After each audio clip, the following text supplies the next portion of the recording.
tô aqui com a minha amiga Jordânia na nossa cozinha e o assunto hoje é chocolate. A Jordânia é nutricionista e vai conversar com a gente sobre essa delícia que os brasileiros amam. Bom, já estamos aqui com a nossa mesa cheia de chocolate. Esse período do ano se consome bastante chocolate, mas olha, feito a partir do cacau, o chocolate, sem dúvidas, é um dos alimentos mais queridinhos dos brasileiros. E os números são alarmantes, viu?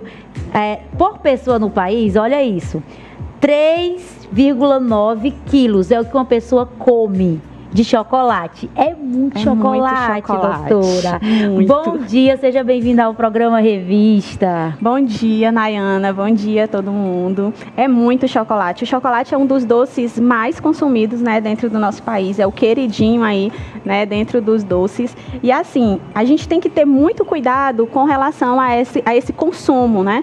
Essa quantidade que Nayana citou é uma quantidade muito grande para o consumo individual. O que seria o ideal, né? De 20 a 30 gramas por dia.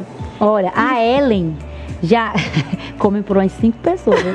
Né? Colocar o chocolate que ela come, já temos um problema na glicemia da Ellen, tá? Ela já estava de olho aqui no bolo, né, Ellen? Todo, uma fatia é todo. Mas quando a gente fala de chocolate, doutora, é muito importante entender que ele, inclusive, é algo que movimenta a economia de um país. Sim. Mas existe um consumo seguro? Porque, convenhamos, vem cá, me conte aqui de pé do ouvido. A senhora também come um chocolatezinho? Eu sou chocolatra, então eu sou muito suspeita para falar, e quando me convidaram para falar dessa pauta, eu digo, eita, eu vou adorar. Então, o chocolate, apesar de consumir em excesso e trazer resultados importantes que devem ser considerados em relação à saúde, mas dá para ter um consumo saudável? Dá para comer chocolate sem culpa, doutora? Com certeza, né? Eu acho que tudo na nutrição, quando é consumido de forma moderada, a gente consegue sim incluir na nossa alimentação de forma saudável. O que é que a gente tem que preferir? Preferir um por dia, se for ali, né, de 20 a 30 gramas, e preferir aqueles que têm um alto teor de cacau, de 50% a 70%. Então, quanto maior o teor de cacau, melhor e mais saudável. Então, ele vai trazer benefícios para a nossa saúde, porque eles vão ser ricos em flavonoides, antioxidantes, né? Então, vai fazer bem para a nossa saúde, para o nosso sistema cardiovascular. O que vai realmente potencializar e a gente falar aí de um consumo moderado é a questão do excesso. Então, tudo com moderação dentro da nutrição é possível. Olha só, ela é atrapalhando demais, entrevista, se metendo na história do chocolate. Teu microfone está desligado, mulher. Já calma, minha irmã. E olha só, doutora, por exemplo, o menino foi no supermercado, a mãe levou, viu aqueles ovos que fica batendo na ponta da cabeça da gente quando a gente passa lá. E o menino cai no chão, eu quero, e a mãe louca decide que vai dar o chocolate para ele. O que eu devo observar, por exemplo, no rótulo?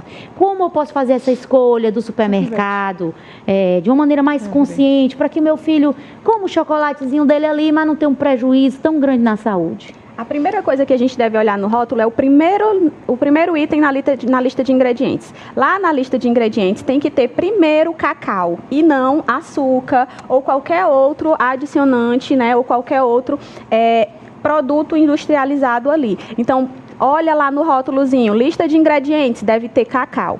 Dá preferência àquele chocolate meio amargo, né? As crianças muitas vezes não gostam, preferem ali um chocolate ao leite, né? Um chocolate branco, mas a gente precisa introduzir na vida daquela criança, né? Fazer essa ingestão do cacau, propriamente dito, do que do leite e dos seus adicionantes. Então, o chocolate ao leite pode? Pode, numa quantidade moderada. Eu posso aí, né, usar um pouquinho mais daquele cacau, daquele cacau 50% ou 70%.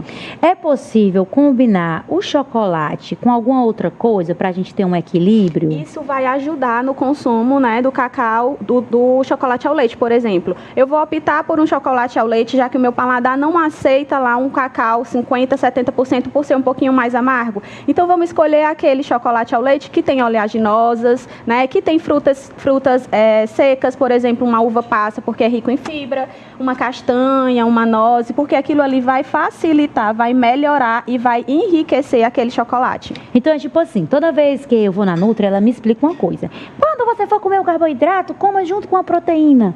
Quando você for comer o feijão, você precisa comer com a laranja. Exatamente. E o chocolate tem um casadinho para ele também? O casadinho do chocolate é justamente esse, usar as frutas oleaginosas, né, porque ela vai enriquecer aquele chocolate, e usar esse cacau, esse chocolate com maior teor de cacau. Não tem um casadinho como o feijão e a fruta cítrica para ter a absorção ali do ferro, né? Mas a gente pode sim melhorar essa questão dele colocando essas oleaginosas junto. Bom, a gente falou aí nas escolhas para as crianças, mas e nós? Envolvo nós, envolvo as apresentadoras deste programa, envolvo Raquel Nogueira.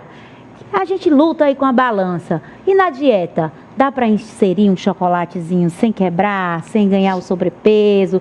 Dá para ter chocolate na dieta, doutora Nutri? Dá para ter chocolate na dieta, sim, né? Como eu já falei anteriormente, o teor de cacau é que vai ajudar na saúde da gente, né? Então ele vai ajudar a não inserir ali na dieta uma grande quantidade de açúcar, porque quanto maior o teor de cacau, menor a quantidade de açúcar. Mas a gente também tem aqueles chocolates que são diets, que são lights, que tem aí uma redução de açúcar, que tem uma redução de sódio, que tem uma redução de gordura, e a gente consegue inserir eles na dieta sem aí a gente estar brigando o tempo todo com a balança. A gente sabe que tem muita gente que é chocolatra. É o termo que é usado para quem ama chocolate e come compulsivamente. Sim. Existe ali, de repente, um ponto que eu posso observar que esse chocolate em excesso está me prejudicando? Alguma coisa que eu vou sentir, que esse consumo está atrapalhando minha vida? Não só do chocolate em si, né? Porque a maioria deles são ricos em açúcar, principalmente o chocolate branco e o chocolate ao leite. Então, esse excesso de consumo do açúcar, ele vai trazer aí um aumento da glicemia, consequentemente, um aumento também, né, do colesterol, e isso vai trazer alguns sintomas, por exemplo, tontura, né, indisposição, fadiga, a cara da ótima. Se tá saudável, pronto, vamos consumir chocolate com moderação e a gente consegue. Quem que deve ter esse cuidado com relação ao açúcar? Principalmente aquelas pessoas que já têm uma patologia pregressa, né? Quem já tem um diabetes, quem já é hipertenso. Então, essas pessoas devem consumir de forma moderada e aí fazer o consumo desses chocolates que são específicos para esse tipo de pessoas. Então, aquele chocolate que é o diet, que é o light, que vai trazer aí um consumo menor, né? Um teor menor de açúcar, um teor menor de gordura, um teor menor de sódio, que não vai ajudar aquela pessoa a piorar o seu estado patológico. Então, dá sim para consumir fazendo as escolhas corretas. Ainda falando do chocolate, que é um protagonista na vida de muita gente, no país, movimenta a economia, tem toda uma história atrás. Sim, essa época de Páscoa, né? Sim. Todo mundo consegue aí uma renda extra, principalmente as pessoas que são autônomas, fazendo ovos de Páscoa, fazendo bolos e doces. Exatamente. A minha pergunta ainda é a respeito do chocolate, com relação... Esqueci minha pergunta, gente. Ai, meu Deus, aqui... Foi por água abaixo. Brígida Star. Pronto, lembrei. Trouxe de volta. Gente, me perdoe, essa é a mente da apresentadora. Uma curiosidade pessoal. Há quem diga que o chocolate pode desencadear a crise de enxaqueca e, inclusive, que também pode desencadear a crise de labirintite. Eu, particularmente, tenho labirintite, inclusive dizem também que o chocolate, o açúcar de maneira geral, pode piorar a qualidade de vida das pessoas neurodivergentes que têm, por exemplo, o TDAH. Tirar Sim. o açúcar pode ser importante.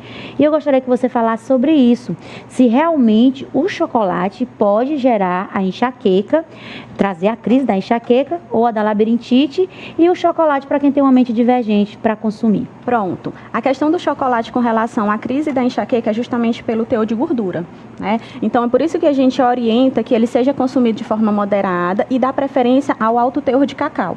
Porque, por exemplo, se eu for comparar um chocolate meio amargo com um chocolate branco, o chocolate branco ele tem mais propensão de desencadear uma crise de enxaqueca do que o outro, por conta do teor de gordura que é maior. Então, tem sim pessoas, só que a questão da enxaqueca, ela varia de indivíduo para indivíduo. Tem pessoas que podem consumir, por exemplo, a melancia e não sente nada na enxaqueca, mas tem pessoas que não podem sentir o cheiro da melancia que já está sentindo enxaqueca. Então, essa questão da enxaqueca e da labirintite é algo que você precisa observar com o dia a dia na sua alimentação. Tem pessoas que podem consumir oleaginosas tranquilo e tem pessoas que não conseguem, que ao consumir uma castanha, um amendoim, ele já desencadeia a enxaqueca. Isso varia muito do teu nível de enxaqueca e de labirintite.